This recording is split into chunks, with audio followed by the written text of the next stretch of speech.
Welcome back, everyone, to the deep dive. Yeah. We're diving into something pretty fascinating today. Yeah. We've got some excerpts from Ahmed Hulusi's book, Muhammad's Allah, Right. and we're going to really kind of take a deep dive into his perspective on Allah. Yeah, he's got a really unique perspective. Yeah, and the concept of Islam in general. Definitely challenging. So, Right off the bat, Hulusi, he kind of throws down the gauntlet. Right. yeah, he does not hold back. He argues against the common perception of God Yeah. as like this being who acts and thinks like a human. Yeah, like forget everything you thought you knew Exactly. about God. Yeah. Yeah. He's really pushing us to rethink this whole concept. It's almost like he's saying, scrap that image. Yeah. Of, God sitting up on a cloud, with a big white beard looking down on us. Right, like this kind of anthropomorphic Exactly. idea of God. He's Yeah. saying, no, the Quran rejects that. That's not what the Quran is saying. So what is he saying? What's the alternative? Well, he really emphasizes that the Quran rejects the idea of a God who has human limitations, Okay. like sleep Yeah. or getting angry. So we're not talking about a God who's like, just a bigger version of us. Exactly. Yeah, he's pushing us to look beyond that. Okay, so then where does that leave us? What's he proposing instead? That's where things get really interesting. Right. He suggests that the true nature of Allah, as revealed by Muhammad, goes beyond this typical concept of God altogether. Okay. And to understand this, he points to the Quranic chapter Al-Ikhlas. Now, I know that's a really powerful chapter. Oh, it is. Even though it's short. Yeah, it's incredibly profound. So why does he give it so much weight? Well, he actually claims that it's considered to be equal in value Good. to 1/3 of the entire Quran. Wow. That's how central he believes this chapter is. That's a bold statement. It is. Yeah, it really emphasizes its significance. Right. It's like the key to Yeah. unlocking this whole understanding of Allah. Okay, so Those insights, they lead us to this concept of Ahad. Ahad? The oneness of Allah. Okay. This is where he really dives into this idea that existence itself Yeah. is a single indivisible unity. So it's not like God created the universe and then is separate from it. Right. Yeah. He's saying Allah is the universe. It's like saying Allah isn't just in everything. Yeah. Allah is everything. Okay. Like the very fabric of reality itself. So we're not talking about a God who, created the universe and then sits back and kind of watches it unfold. He's saying, no, Allah is the universe unfolding. Precisely. Okay. And to illustrate this, he uses a really cool analogy. Okay, I like analogies. It's like looking through an incredibly powerful microscope. Okay.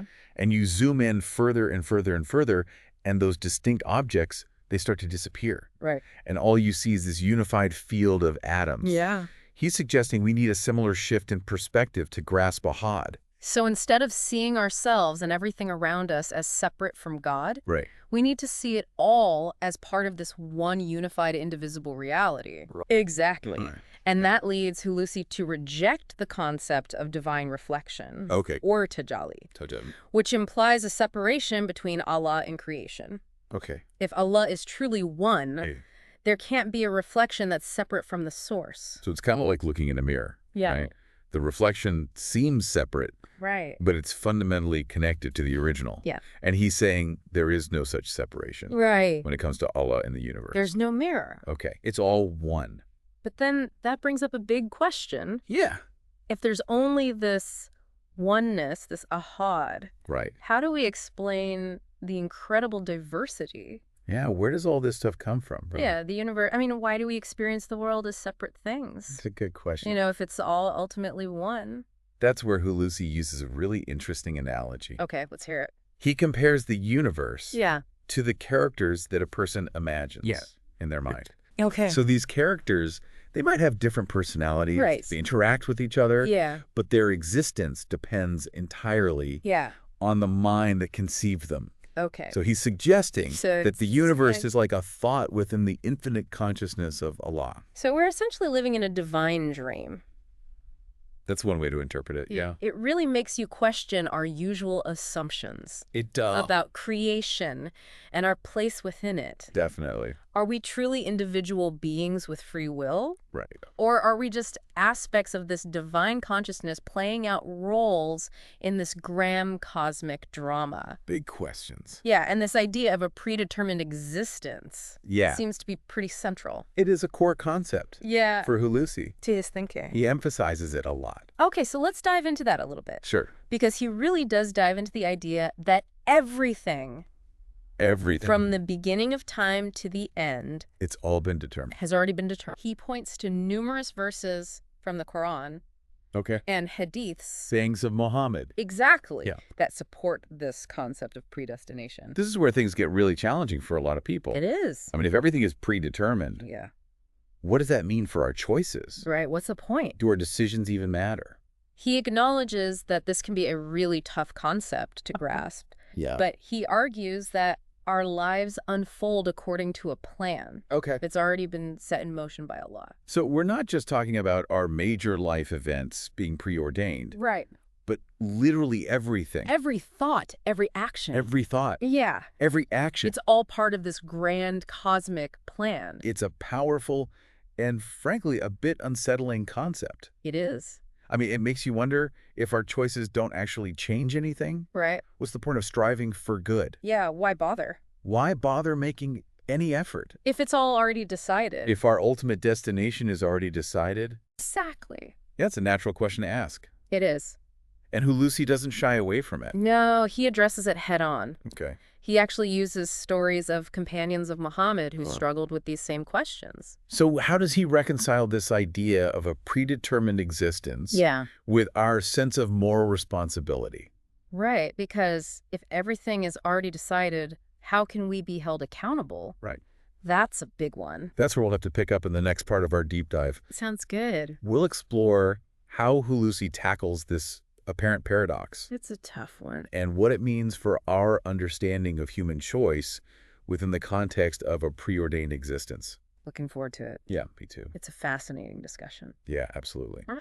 So we left off with this question of how Hulusi reconciles the idea of a predetermined existence with our sense of moral responsibility. Right. It seems like a contradiction. Yeah, how can we be held accountable for our actions Exactly. if everything is already decided? Well, Hulusi uses some interesting arguments to address this. Okay. He points to a hadith where a companion asks Muhammad, if everything is already written, what is the point of our beads? Okay. And Muhammad responds, do your deeds for everyone is facilitated towards what they were created for.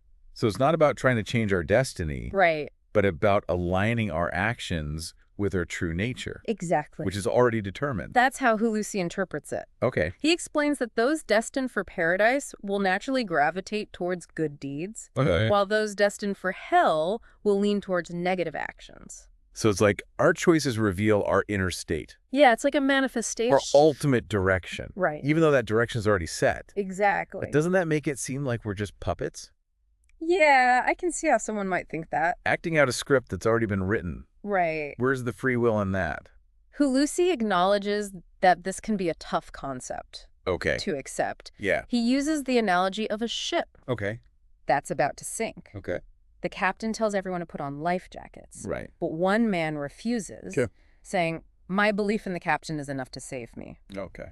Obviously, his belief doesn't prevent him from drowning. So it's like simply believing in a law isn't enough. Right. We have to take action, Yeah, even within the framework of a predetermined existence, our actions matter, Yeah. not because they can change our ultimate destination. but because they reflect who we truly are. Precisely. Okay.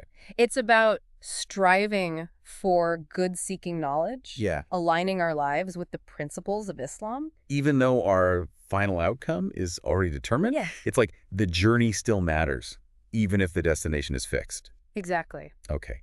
But if our actions are ultimately predetermined, Right.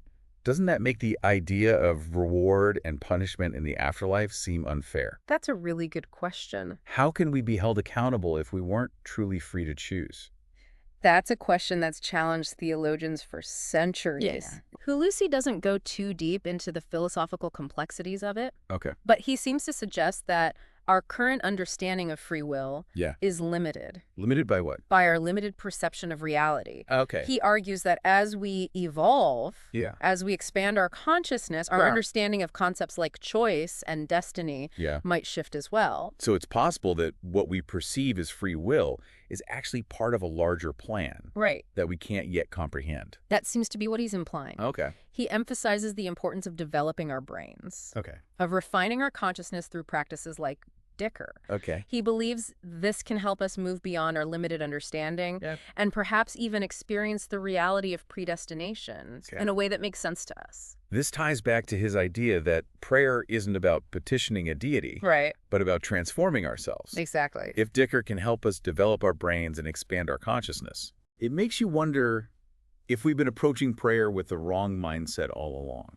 Hulusi certainly suggests that he challenges the conventional idea Yeah. that prayer is about asking for favors or forgiveness from an external God. Right. Instead, he sees it as a means of aligning ourselves with the divine, Okay. of tapping into the potential that's already within us. So it's not about changing Allah's mind, All right. but about changing our own. Precisely. And he sees dhikr not just as the repetition of words, Right. but as a deep practice of contemplation, remembrance, and reflection. Yeah, it's a way to activate the latent power of our brains. You mentioned earlier that Hulusi considers the chapter Al-Ikhlas Yes. to be equal in value to 1/3 of the entire Quran. It's a powerful chapter. There's a fascinating connection between this chapter and the practice of dhikr. Absolutely. Okay, I'm intrigued how so. Well, Al-Ikhlas emphasizes the absolute oneness of Allah, Right. rejecting any notion of duality or separation.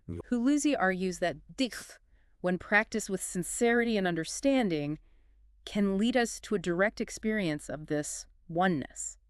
So by engaging in dhikr, we're not just reciting words, Right. but aligning our consciousness with the very essence of Allah as described in Al-Ikhlas. Exactly. That's profound. It is. And remember, he doesn't limit this to Muslims. No, not at all. Hulusi believes that anyone, regardless of their background, can benefit from incorporating dhikr into their lives It's a universal practice. as a tool for personal growth and understanding. For sure. That's a powerful idea. It suggests that the potential for spiritual transformation is inherent in all of us. Absolutely. But you mentioned earlier that this journey isn't without its challenges. Right. There are obstacles along the way. What are some of the obstacles that we might face in trying to develop our consciousness and connect with this oneness? That's a great question, and that's where we'll pick up in the next part of our deep dive. So we're talking about some pretty profound potential here. But you also mentioned that there are challenges on this path of developing our consciousness. Yeah, it's not always easy. What kind of obstacles are we talking about? Well, Hulusi talks about the influence of what he calls devils, Like her satanic whispers. Okay. Essentially negative forces that try to keep us trapped in limited ego-driven ways of thinking. Yeah. So it's not just a matter of deciding to develop our consciousness and then, smoothly sailing toward enlightenment. Right. It's not a walk in the park. There's active resistance to this process. He definitely suggests that. Okay. He says these negative influences can manifest as distractions, Okay. doubts, temptations. Yeah, things that pull us away from the path. Exactly. That's Things right. that try to keep us stuck in our old ways of thinking. It's almost like a cosmic test. Yeah, a test of our This is commitment this journey. to this path of growth. When he stresses that overcoming these obstacles requires effort. Definitely effort vigilance. And a sincere desire to connect with Allah. So we need to be proactive. Absolutely. Not just in practicing dhikr, Right. but also in guarding against these negative influences. It's a two-pronged approach. Yeah, we've got to cultivate the positive Yes. and resist the negative. Exactly. He even provides a specific prayer for protection from these influences. He does. It's a reminder that this journey isn't always easy. Right. And we need to equip ourselves with the right tools Yeah. We need the right tools and the right mindset. to navigate the challenges. For sure. So he seems to be saying that this isn't some passive process No. where we just sit back and wait for enlightenment to strike us. It's not about sitting on a mountaintop waiting for a bolt of lightning. Right. It's about active engagement, Yes. both in cultivating positive practices Right. and resisting those negative forces. It's been an ongoing process. But what about the rewards? Yes, the rewards. What does Hulusi say awaits those who do persevere on this path? He describes the experience of uniting with Allah as a state of pure bliss, Pure bliss. a liberation from the suffering and limitations Okay. that come from being trapped in our ego-driven perceptions. So it's not just about gaining knowledge. Right. We're developing our brains. It goes beyond that. But about experiencing a fundamental shift Yes, a transformation of consciousness, in our being. a profound transformation. We're merging with the divine. He portrays it as a return to our true nature, Okay. emerging with the divine source from which we originated. It's a vision of spiritual enlightenment that's both inspiring and challenging. It is. He's not just presenting a set of beliefs, No. but offering a path The path to direct experience. for direct experience of the divine. Exactly. And he stresses that this path is open to everyone. Absolutely. It's not limited to those born into a particular faith. It's a universal path. He emphasizes that it's not about blindly following dogma, Right. but about engaging in a process of inner transformation, Of awakening to the truth, of awakening to the truth of our own being. regardless of our background.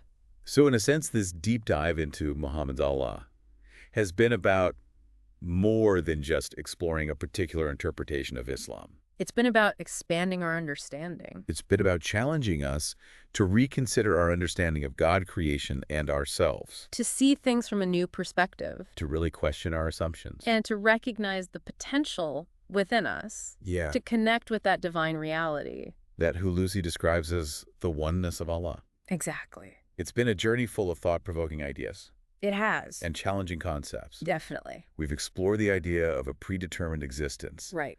the importance of developing our consciousness, Yes. and the transformative power of practices like Deek. Powerful practices. We've wrestled with the paradox of free will within a preordained universe Lot to unpack there. and glimpsed the possibility of a profound spiritual awakening. It's been quite a journey. Hulusi's perspective may not provide all the answers, No, but it definitely opens up new avenues of inquiry. but it certainly compels us to ask deeper questions And to embark on our own journeys. and to embark on our own journeys of discovery. Exactly. He leaves us with a powerful reminder that true faith isn't about blind acceptance, Right. but about a lifelong process Of seeking of seeking questioning and awakening. and ultimately awakening to the truth that resides within us. Beautifully said. So as we wrap up this deep dive, I'm left wondering if our universe is just one point within the infinite knowledge of Allah, what other points and angles might exist beyond our limited perception? That's a great question to ponder. And what implications might that hold for our understanding of reality itself? It's a reminder that there's always more to explore. That's something for all of us to ponder as we continue our own explorations. Absolutely. Thanks for joining us on this deep dive, and we'll see you next time. See you then.